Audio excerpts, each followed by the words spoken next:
let me give you a preview of what we're going to do tonight, and then we'll get started.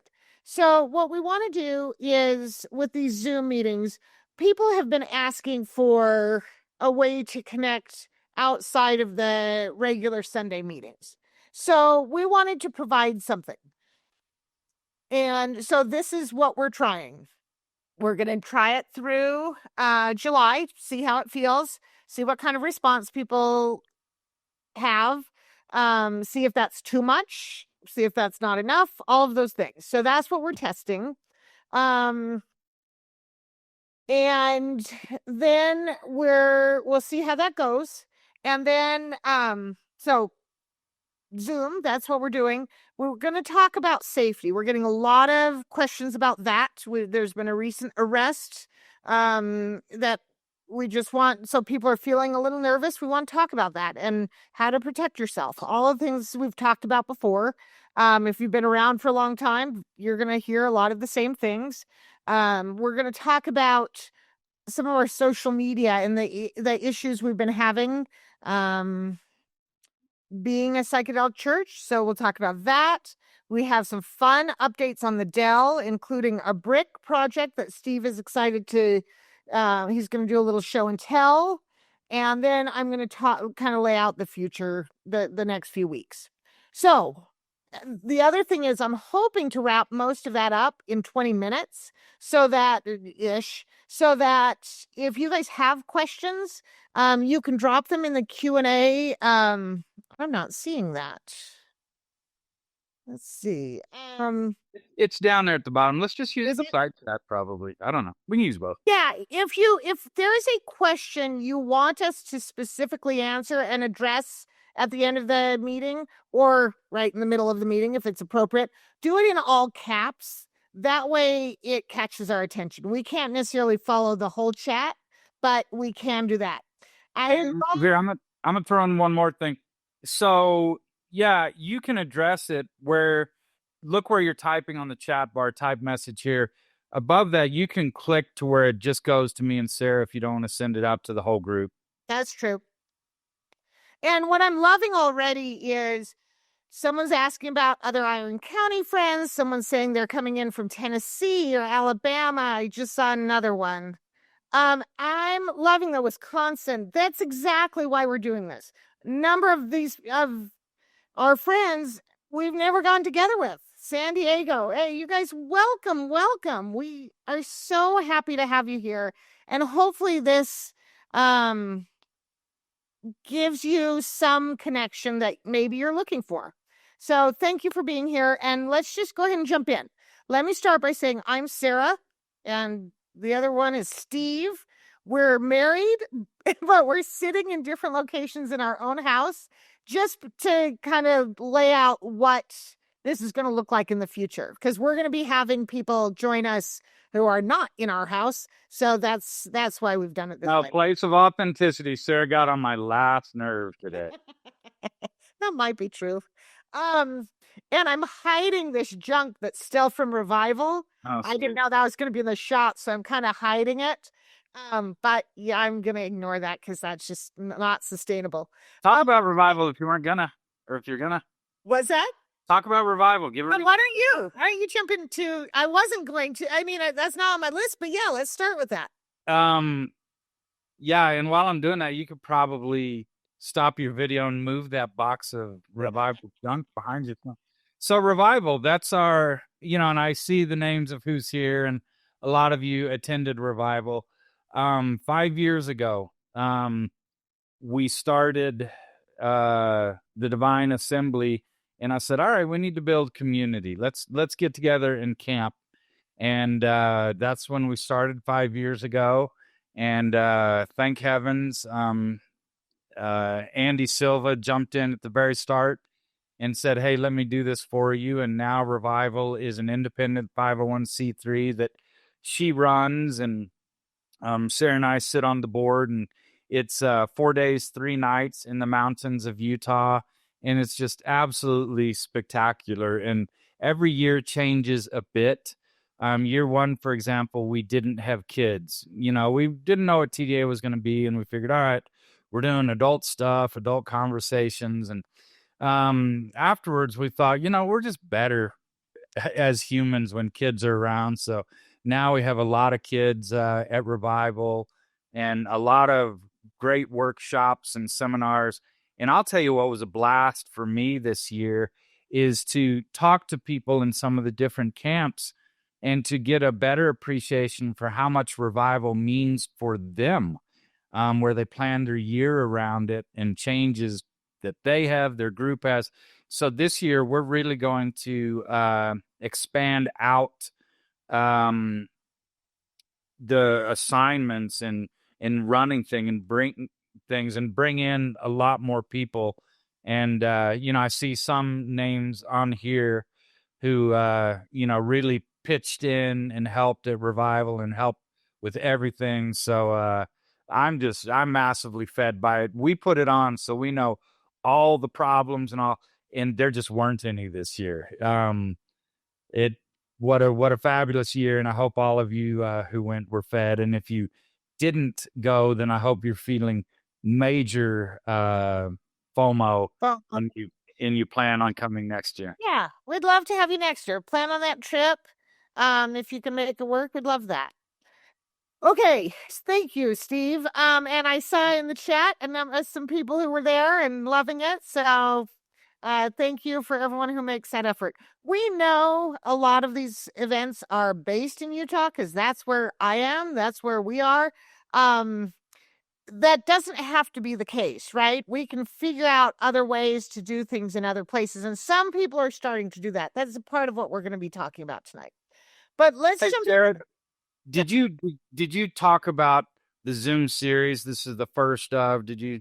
I said that I tickled that, and I was going to end with that. I was going to wrap that up at the end, if that's okay. Well, in case people can't Are going to drop off? hang on, let's just say we're going to do this every week, every Wednesday at this time, bringing on different people, and we're only going to be on. Mostly Sarah's going to be on, once a month. I'll do an introduction each week, but yes, we have, and I'll just jump into that then. We have two community members who are going to be doing some things. One is Sarah Call. She's going to do the presentation that she talked about or that she gave at Revival, and that's on how things to consider if you want to become a guide. So if that's interesting to you, please come. If you're never going to be a guide, but you kind of want to understand what guides do, that it's a really great conversation. Sarah's so good at all of that. So she'll be here next week. The week after that is, I'm actually very excited. There's a group called Shine Collective. We met them at Shakruna, the Shakruna conference last year. And they actually are a nonprofit in the psychedelic space, and their whole focus is safety. Well, is safety on a lot of fronts, but they deal a lot with sexual assaults and consent and what that looks like in the space. Because when you're altered, things can start to feel gray.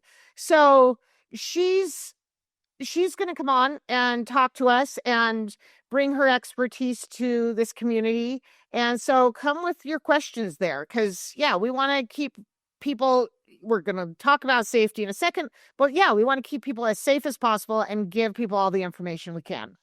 And then the week after that, the fourth week, which there's going to be 5, and I don't have the 5th one lined up yet. The 4th one is going to be Nate with DBT with Friends, which also has in some ways grown out of of TDA, and we're very proud of it. It's, if you don't know what that is, it's a, Steve, explain it quickly.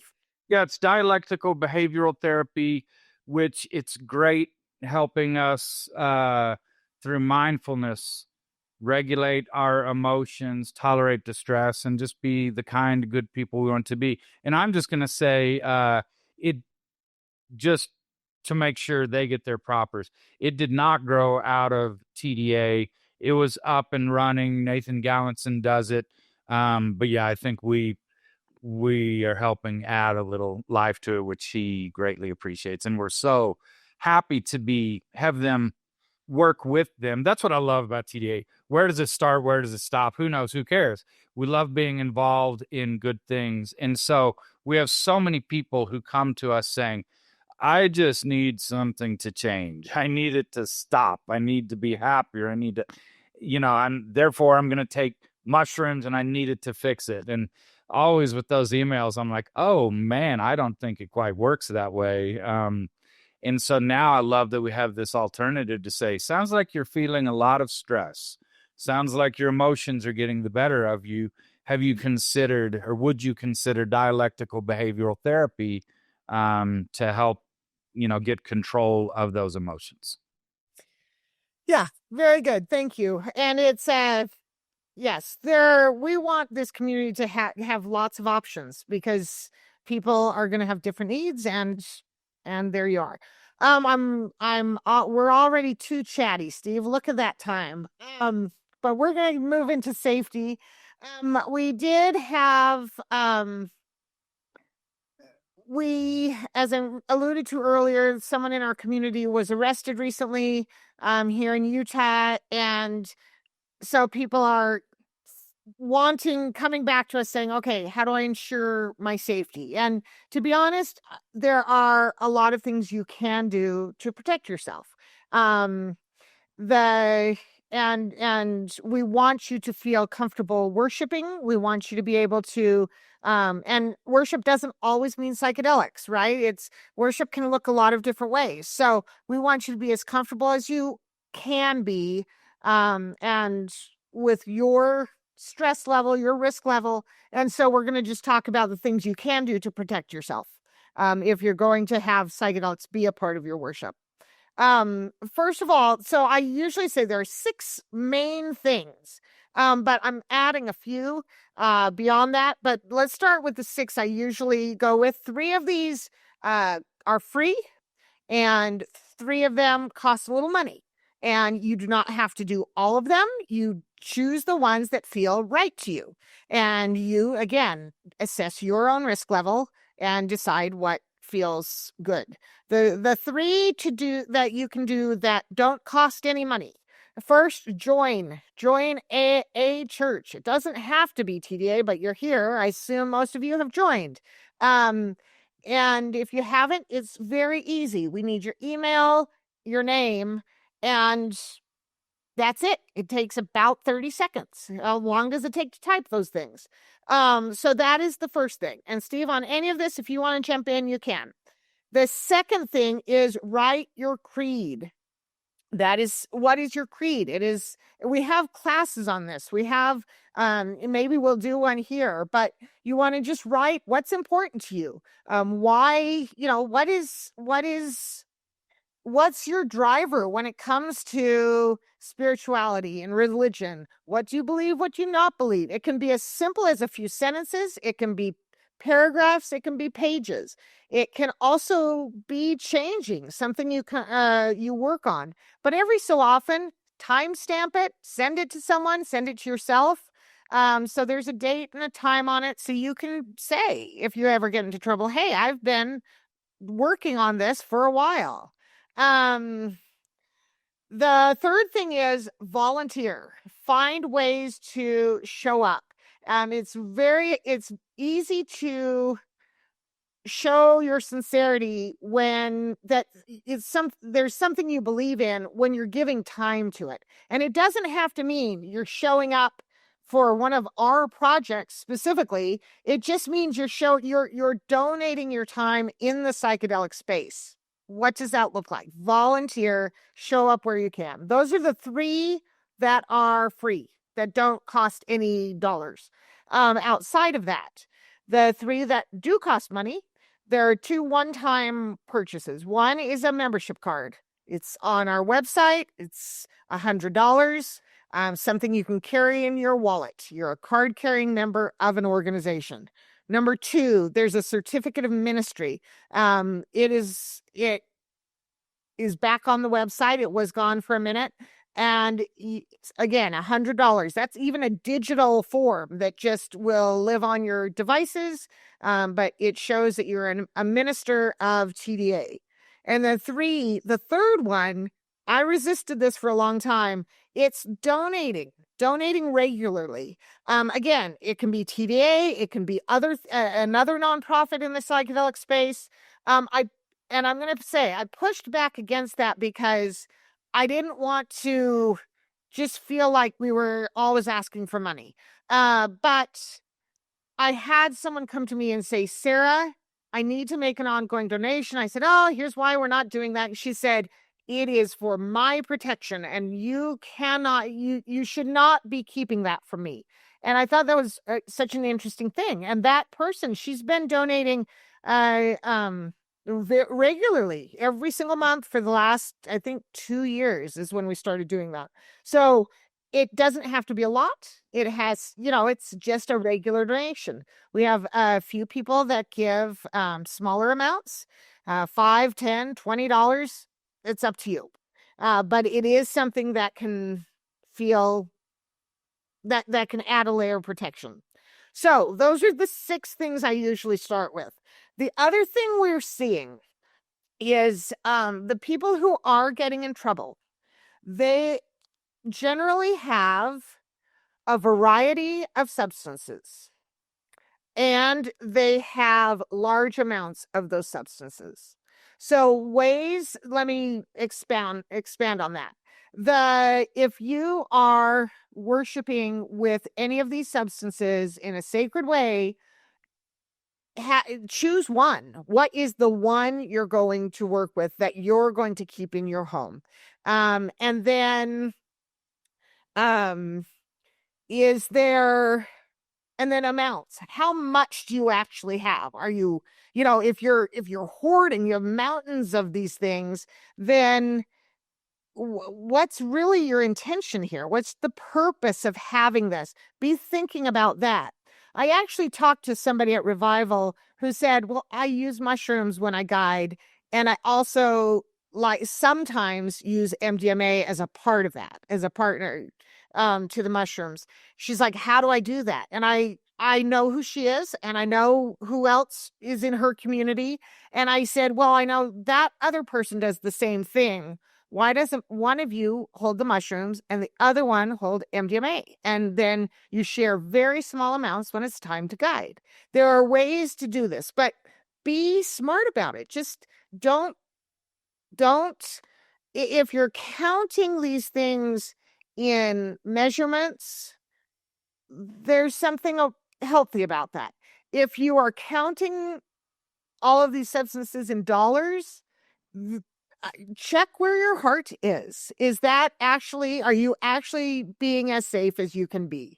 And then the other one thing I'm going to throw in is if you have minors around, 100% have these things in a locked location in your home, in a locked closet, a locked safe, a locked something behind a key where a child isn't going to stumble upon and gain access to it. So that is my very quick download on safety. If there are questions about that, anyone wants to hear something else, or you want me to go in further on details on anything, throw that in the questions and we will get to that.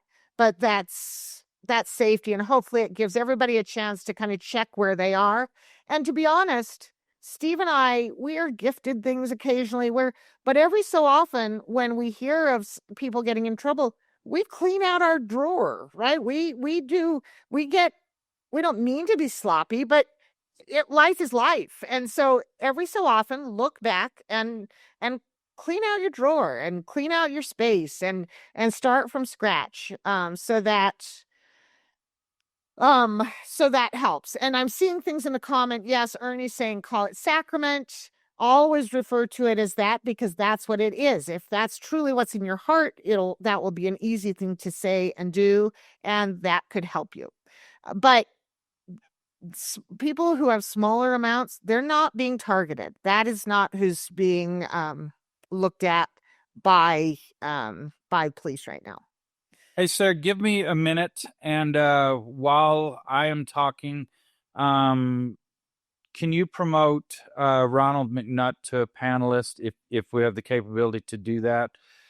So, yeah, Ron is head of the Psychedelic Bar Association, and I think that's pretty cool that he's with us. And I asked if he would mind saying a word about safety. And so, since it's so often you and me, it'd be nice to have another perspective on this. So, yeah, the only thing I would only add two things on safety.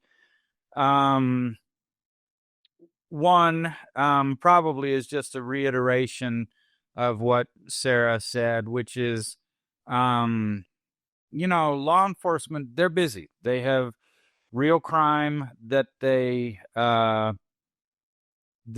should be dealing with. And so, yeah, amounts and the numbers of substances, the numbers of sacraments, that really matters. And get rid of the cheap ones, right? Don't, in case the police do knock on your door, don't give them any cheap wins. Like Sarah said, we routinely clean up our inventory. You know, uh, People gift us stuff, and I'm going to ask everyone on here, don't do that. um you don't want to be rude. You don't want to say, hey, no, or hey, I'm going to drop this in the trash. But we don't want gifts, but we get a lot. And so, occasionally we look at each, because we just throw them in a drawer, and we're going, that would be so stupid to be busted for stuff we were never going to use. And then another thing, guns. This latest one, there was a gun charge added to it. And if you just, right, they consider these things controlled substances. And if there are guns present, then that is an additional, it steps it up, and that makes it very serious. So, I'm a Texan transplanted to Utah, so I like my guns, but I don't keep them in the house. And so, yeah, just a couple of things there. Ron, welcome. Do you have some wisdom for us? Well, the first thing I wanted to say is thank you for letting me talk to your group. I really appreciate what you're doing. I also wanted, I'm just the chair of the litigation and advocacy committee. I'm not the I'm not on the board of the Psychedelic Bar Association, and I also administer the National Psychedelic Society, and I am an attorney.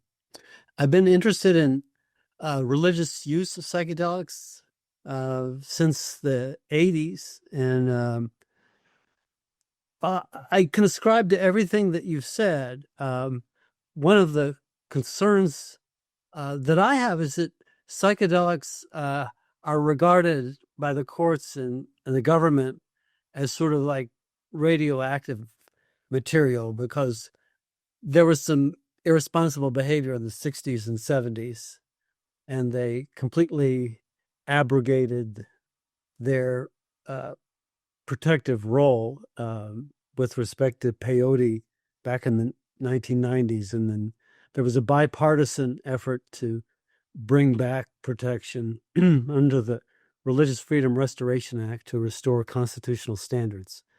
So the courts still are skeptical of models that look like retreats. But it seems to me that the retreat model ultimately will be accepted, because there are not going to be a lot of traditions around psychedelics in mainstream religion. That's why the religions that have been protected started out as sort of underground, like Santo Daime and the Native American Church.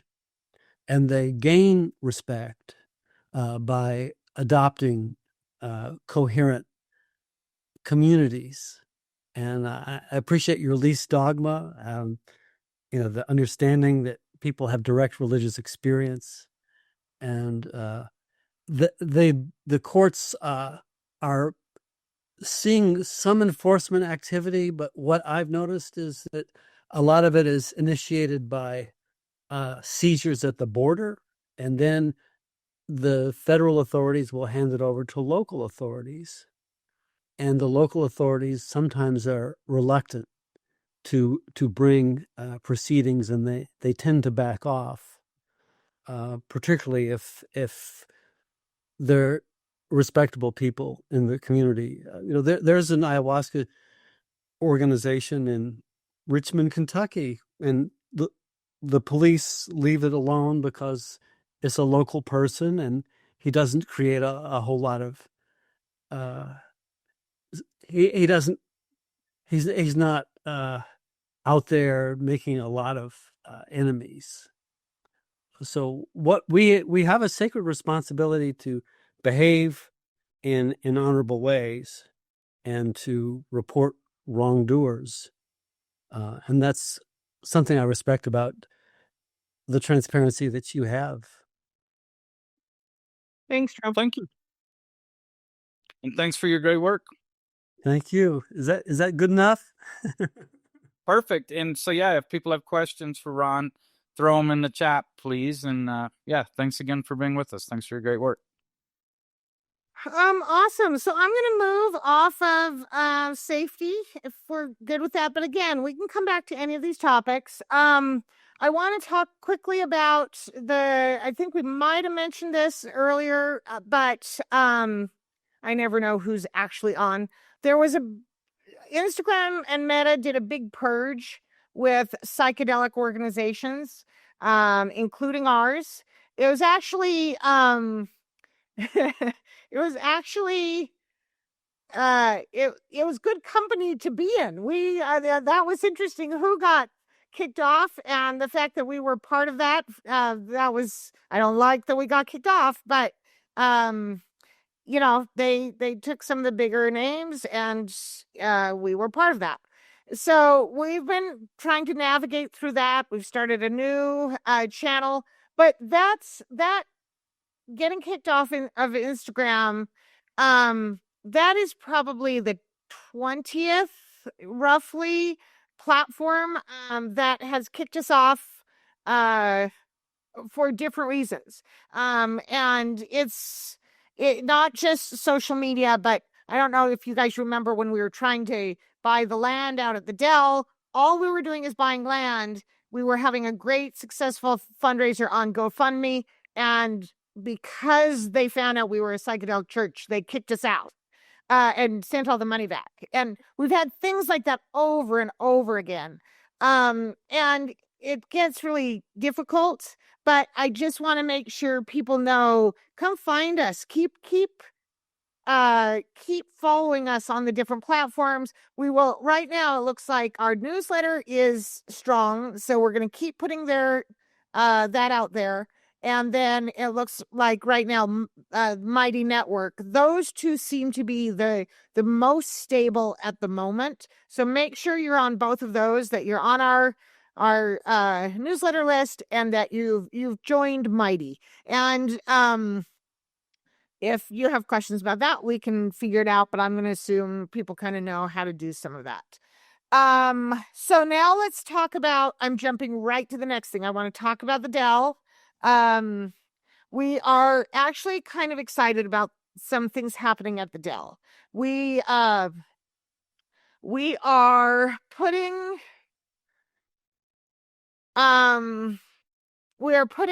some, Steve, do you want to talk about the roads? Why don't you talk about that for a second? Roads. Well, let me start by saying we have an event happening next week. We've partnered with David Brooks, who's in our community. He shows up at Revival every year and does the silent disco. He helped us with Psychedelics in the Beehive in January. He's just been a good partner, and we're going to do an overnight event, and we're going to have music from about I can't remember exactly, but I think it's from 8 p.m. to 4 in the morning, and people can come out and camp. We'll open our doors around noon, so you can come, set up, and be ready for the music. Because we have no neighbors, we can take music all night long, but we'll close things down around 4 a.m. so that people can get a little sleep before you get on the road in the morning and head on out. So that's our plan. We want to do that a couple of different times in this summer. So we're just testing the waters. We're calling it the Moon Festival. And If you don't have tickets yet, there are still tickets available. It's only going to be about 200 people. We're keeping it kind of small. And we've sold about half of the tickets. So if you want to come and be a part of that. We'd love that. Let's see what else. Oh, so I'm going to have Steve talk about the roads and the bricks. Do you want to do that? Yeah, sure. So, last year we had a rogue burnout so a group that normally goes to Burning Man, they're called Lost Highway. They didn't feel like going to Burning Man, and so they just went to the Dell and set up shop there, and that was kind of fun. It was awesome seeing them there. And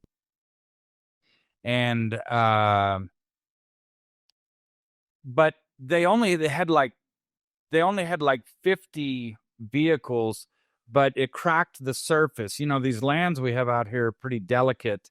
And so, I started panicking, thinking, oh my gosh, is this going to turn into just a silted property?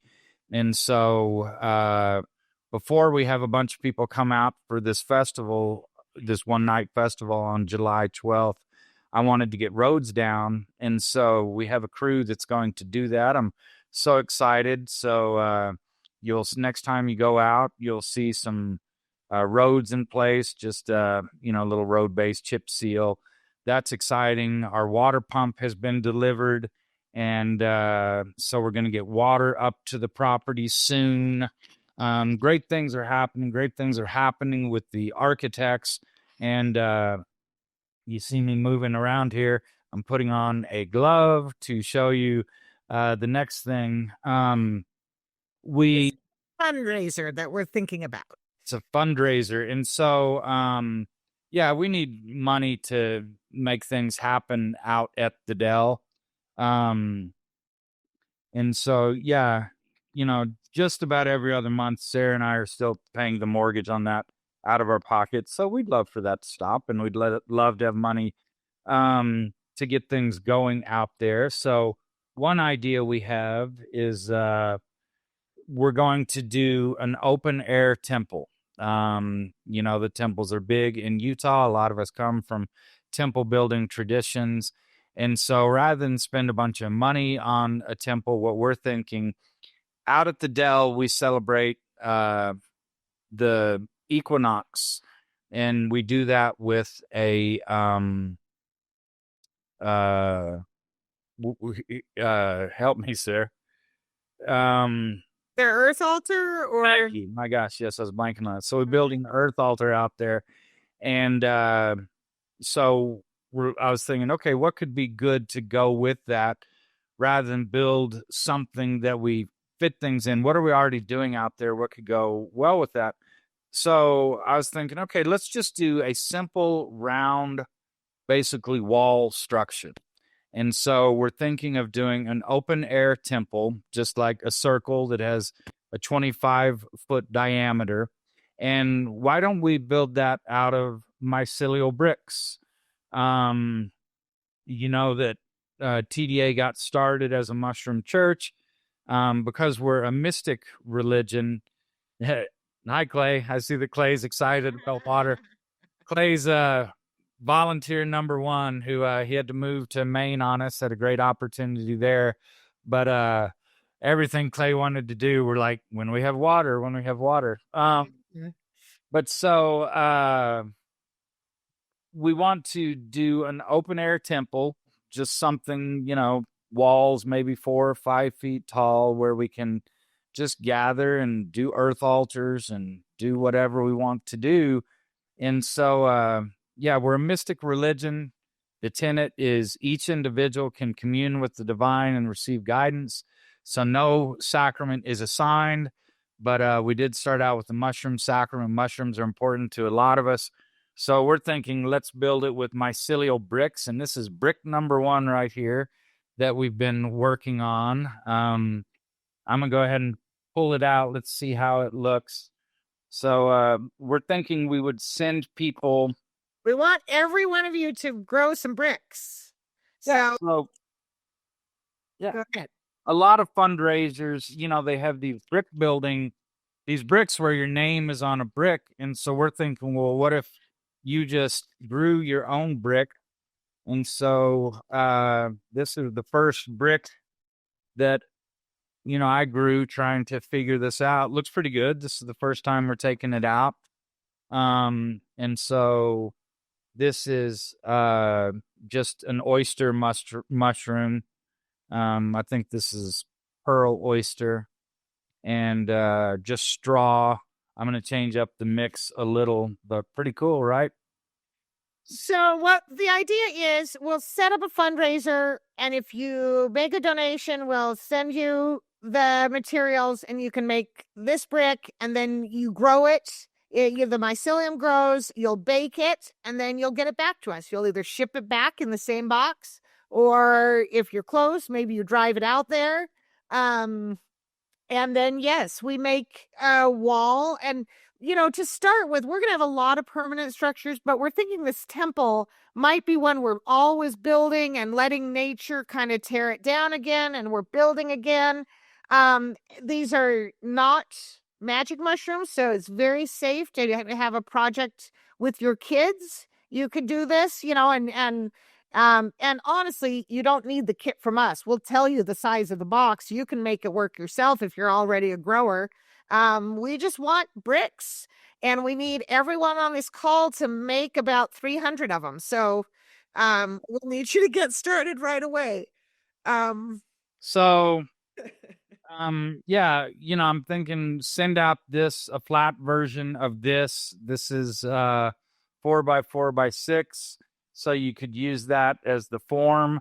And then I need to dry this brick, and it'll shrink a little, and then you can just stick it back in the box and mail it to us or bring it out. And yeah, it'll be fun. Like Sara said, these mycelial bricks, they're great for insulation, fireproofing, soundproofing. But they're not very hardy, right? If you just leave them out like this. So we might cover some of them in stucco, something like that. But I think we'll leave some exposed, and that'll be the impermanence will be part of the fun of this temple, that they'll fall apart. The weather, the elements will get them. Then we'll go ahead and compost them, and we'll just continually be building our temple, something to work on, and just think about community while we do it. And I think we'll have a blast doing it, and some good things can grow out of that. So yeah, so like Sara said, we'll do a fundraiser where we try to raise some money off it.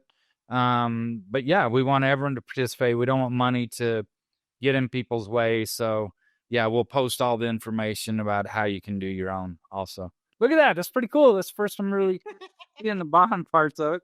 We're so excited.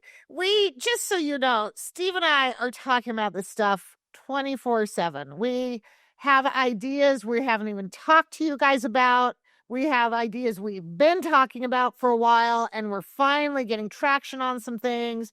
There's a lot happening, and we're very excited about it. We want people to be excited about the things that we're offering. And you don't have to be excited about everything, right? We're offering a lot of things because we know how vast this community is.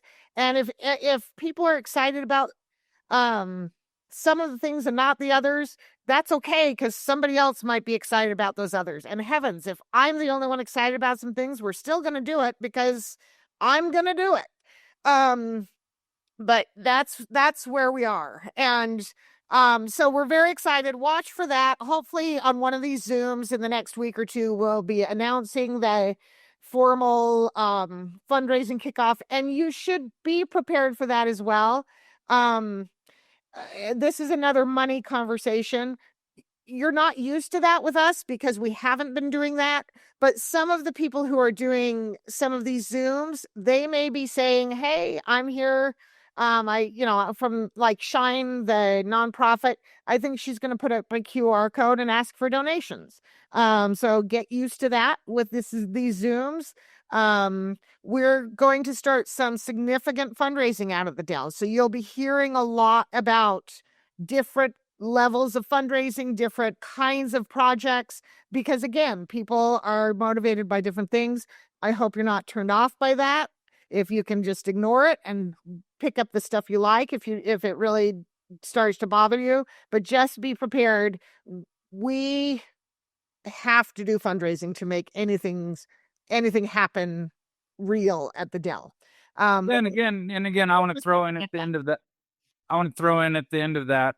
We don't want money to be a barrier. So if you're broke, then tell us you're broke and what other alternatives are there, and we'll try to have free options for. We are trying to have options on a lot of these things. Yes, thank you, Steve. Okay, Steve's asking any new questions. Let me talk for one more thing about the Zooms. Let me see if I can put this in here. So you saw that I said people, excuse me, from our community are going to take a Zoom week and talk about some things. We want to open that up. There's probably going to be one or two every month where a community member is talking about something. What we don't, so I've just put a link in the, if you're like, ooh, I might want to do that. We'd love to have you fill out this form and I'll start looking at that. No, there aren't a ton of spots, but there are some. And what we don't want, let me just be very clear, we don't want anyone to come on and give an hour-long commercial. We want you to give some kind of message. We want you to, this is intended to be a worship experience, a connecting experience. So what does that look like? If you have something to sell, maybe you're going to pitch it at the top and the bottom of the hour, but you're not, it's not the whole time. So just know that and feel free to fill this out, send it to friends because, we have, we'll put it in a newsletter or two. So just start watching that. But we'd love to have, see people not from Utah be part of that. I see a number of people in this chat who are coming from other places. What do you have to share with us? How do you want to connect with the larger community? We'd love to see that. So, other questions? Or Steve, why don't you tell us a story? Yeah, I mean, as we see if any questions are coming in, I'll just go back and plug our next event at the Dell, which is Jaguar Moon. Those of you who have been to Revival the last 3 years, you know who this is. David Brooks and his group, the Jaguar Occult. They do the silent disco at Revival. And for those of you who haven't been to Revival, we try to go quiet at 10 p.m. And so our neurospices can sleep. And Revival, that's we do value sleep so we can hang out and be active during the day. So Jaguar Occult, they do a silent disco. And David Brooks is a good friend of TDA. He's helped out with a lot of things. So they're going to set up at the Dell. That's Saturday, right, Sarah, July 12th. Yeah. And they're going to start playing when the sun goes down. And they'll keep playing until the sun comes up. And people can drive home at that point if they want. They can sleep a few hours. But that should be a whole lot of fun. Awesome. I am not seeing more questions, so it sounds like we've covered everything. I have one more thing about and I have one more thing too. Go ahead. Yeah, I have one more thing about the Dell, a great progress report. We've been trying to build the team and just do the infrastructure, the roads, the water. And so I just want, Blake, I don't know about that. Will Jaguar Occult? We're going to play with both. David has not decided whether he wants to, but I think he's going to bring them out and there could be some silent. We want to play with what sounds like, but out in the middle of everywhere, it's awesome. But it also might feel like more powerful if we have the headphones. So we're playing with that idea. We don't know yet. So also out at the Dell, and if anyone on here is like the Dell, what is the Dell?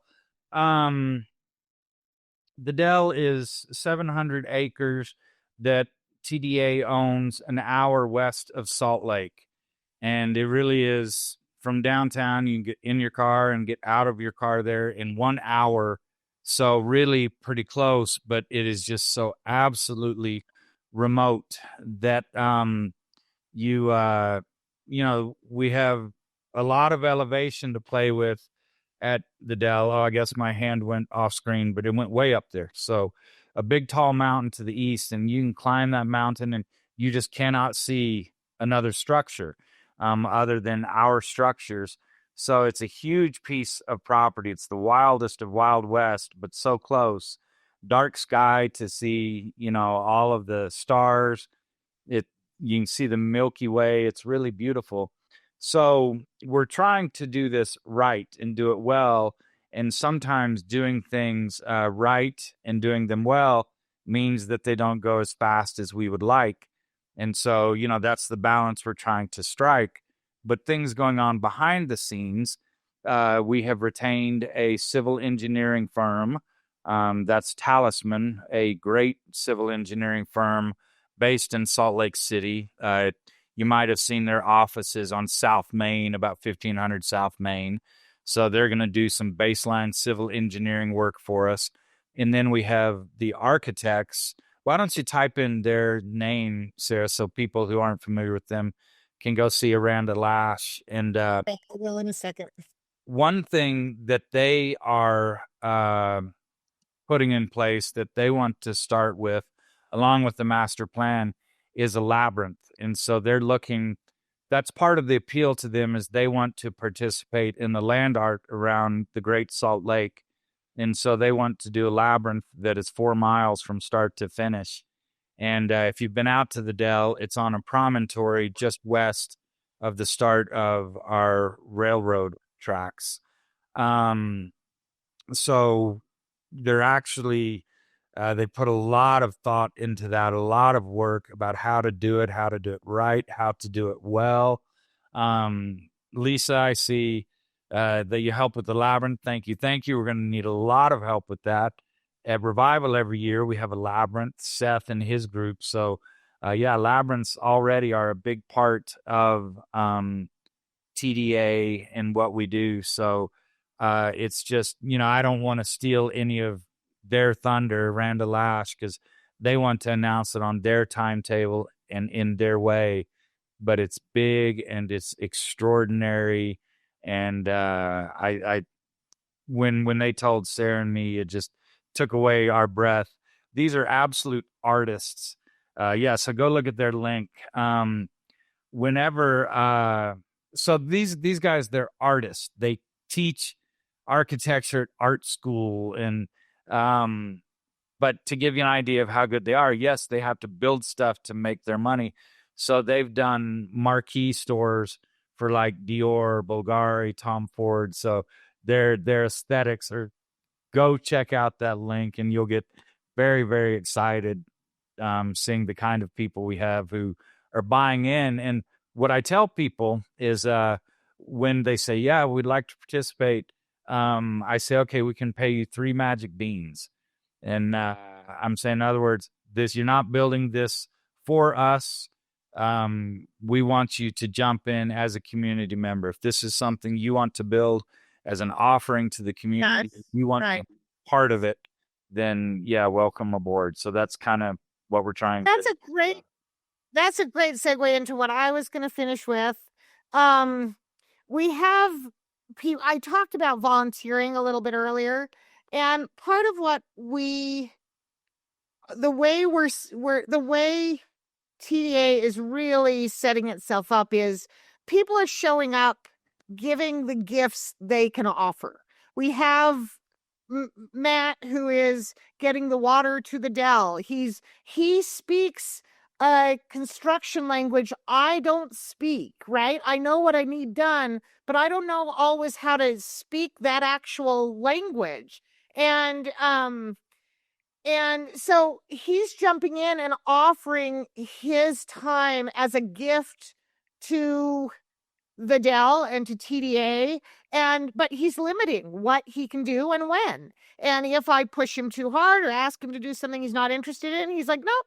And we're all fine with that. So the people who show up on Sundays, they're giving a gift. They are taking their time to organize these Sunday meetings, whether it's in Utah County or in Salt Lake County. These are gifts people are offering. And as attendees, we can choose to accept those gifts or not. But nobody has to change to accommodate. This is the gift they are giving. So I want everybody to think about, when I talk about volunteering, it's not just show up and be told what to do. It's, what can you give? What are you gifting this community? And again, that doesn't mean you have to give to TDA. You have to give to the Dell. What is it in your small community that you're giving, that you're gifting? What are you creating? How are you making things better, stronger? So I want everyone to be thinking about that. And I'm going to start using that language a little bit more. What is it?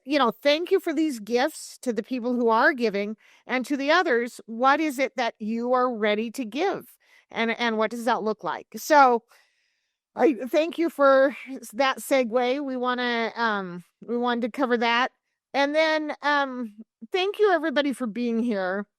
We did have Josh show up very late. So Josh, at the very end, as we're finishing off, we can kind of cover some things, but he's asking us to talk about the legal protections. And I do think that's a big thing that people are here to talk about.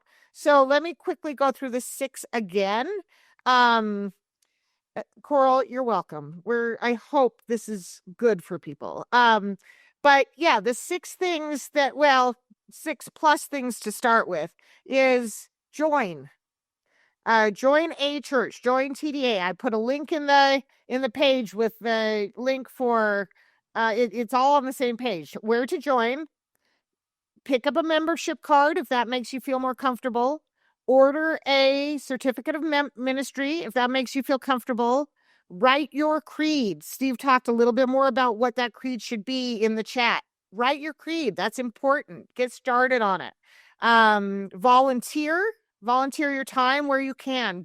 Figure out what your gift is. And your gift can align with what you do in life, right? Or for a career. And then the final thing on that is consider a monthly donation. It's also on that same page as all the certificates, and it's all on that same page of 4 of those things. So do any of those things that feel comfortable to you. The other thing is, make sure it's behind a locked key if you have minors in the home. And then what else? Oh, don't have big amounts, and don't have a huge variety of things. 1, maybe 2. I know as somebody who's in leadership in Utah County, and she only keeps 1 dose of mushrooms in her house at any time. She has minors in the home. And it's in a safe. That is how strong. And it aligns with her risk level. She does not want a lot. She doesn't want it to appear that she's going to share it with anyone. She wants to keep it as safe as possible. That is a perfect example of somebody who has figured out what feels right to them. And then as far as the protections go, we've had multiple people have run-ins with the law and have used those things that we have just named, those 6 things, to help them show their sincerity, to help them show that they're being safe. And we have a couple of community members that are in a lot deeper, and they're in some battles right now, and they're having to show that they are sincere. They're having to show how they have been safe, but they, in both cases, had big varieties and big amounts. And that's not something that's looked on with, that's something that maybe shouldn't be protected. We've said from the start, if you're not being safe, you shouldn't have protections. So what is happening, to you, what is happening in your life that has you holding such big amounts. That was very quick and a quick overview. I hope that was enough. Well, and I'll say, because a lot of people, people in the space, they don't grow their own, they don't supply themselves. So we do need to move to a place where the medicine providers are honored. And, if our religion is to be respected, if it is to be equal to others, then there needs to be space for the medicine providers. That is a truism. Also, a truism is that those people run much greater risks at this point. So know your risks and calibrate what is appropriate for you and your situation. Oh my God. Have these things been tested in court? Someone asked. Yes, they're tested all the time. That's where we come up with this. I am a lawyer. I practice in the psychedelic space. I read all the case law, and that's what they're looking for. They're looking for safety. They're looking for sincerity. And so these are some ways to show your sincerity, bump up your safety, anything you can think of to, just make yourself and your people more safe, and to show that sincerity, not only for the courts, because authenticity matters in this space. So all of these things, safety, sincerity, they're for your benefit, your people's benefit, but they also do provide legal protections. And I want to add one more thing.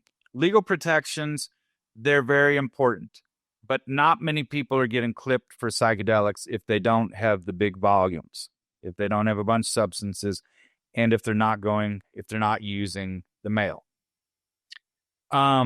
So I think for most of us, the thing we need to worry about before legal safety is just personal safety, safety in the space, safety from predators. So, I think when we're thinking about safety, let's always think about that. Are the people we're associating with safe? The people in the community, are they safe? Are we calling out people who aren't safe? I'm going to answer a question. Thank you, Steve. I'm going to answer a question Jordan just asked, and then you tell me if I get it wrong. She's asking, could mentioning the use of substances in your creed be used against you in court? And I'm going to say, as not a lawyer, here's the answer that I think is true. You're allowed, we have freedom of speech. You're allowed to say anything you want. Putting it in your creed doesn't prove you've ever actually used any of those substances. So I think it couldn't be used against you in court. Lawyer, tell me if I'm wrong. Yeah, I mean, I'll slightly differ if you're saying, because in my creed, I say I use mushrooms, psychedelic mushrooms. I use 5-MeO DMT. That's Bufo. Those are very sacred to me. Could they say, look, he admits to drug use? Well, yeah, but they got to show a particular time and all that. But I think if you're not specific, then you're not really going to get the protection. So I say, these are my sacraments. This is why I use them. And I'm just not seeing any case law where that kind of thing is used against someone. This is just, they're looking for someone who's distributing. They're looking for people who aren't safe. These are people typically without creeds, where it just falls outside of what law enforcement regards as possibly religious. And so remember, even if law enforcement comes after you, they have to prove the case. And so if you really lay out your creed and say, this is why this is my sacrament, it has changed my life, this is what it does for me, these are things I do, the things I don't do because of this, then they know that some juror is going to say, I'm not going to put this person in jail. I'm going to run up and pin a medal on them afterwards. And not one time this hour did we even mention RFRA, but in Utah, we have the strongest RFRA law in the country. So just know that. And that's something we can talk about at a future Zoom. That's the other thing we love over the next the next little while. We'll probably put something out there to the larger community saying, hey, what are the topics you guys want to have covered in these Zooms? So I'm going to wrap up. We've come to an hour. We don't have to hold to an hour, but it feels like let's start to do that at least out of the gate so that you guys know how to plan your nights. So I'm going to wrap up. Thank you, everybody, for being here. It felt like a lot, We have a lot coming up in the next few weeks. But watch the newsletters, and I'll start putting this on Mighty as well so people have access to it. We just love you all. We love, even if we haven't met you, we just love the support that we're feeling. We love the way people are connecting with each other and finding each other. And I just couldn't be happier. Sarah, what is next week, 6 p.m. on Zoom? Next week, 6 p.m. is Sarah Call. She's going to be talking about guiding and what are you feeling called to be a guide? Are you curious what that looks like? She's going to talk about that.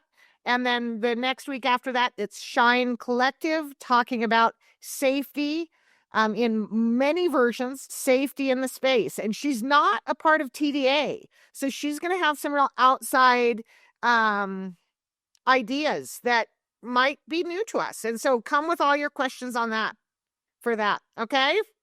Will this code get them in every Wednesday? Yeah, same code every time. And we are recording. We're likely going to start posting these so you can go back and look.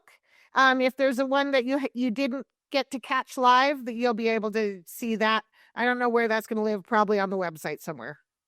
Get excited for your bricks. Get your brick. And if you haven't seen the website, there's a whole section on the Dell with some interesting things that might be new to you. You can go check out more information there if you don't know what the Dell is or haven't been able to see it yourself. Again, love you all. Bye, everybody. Another brick in the wall.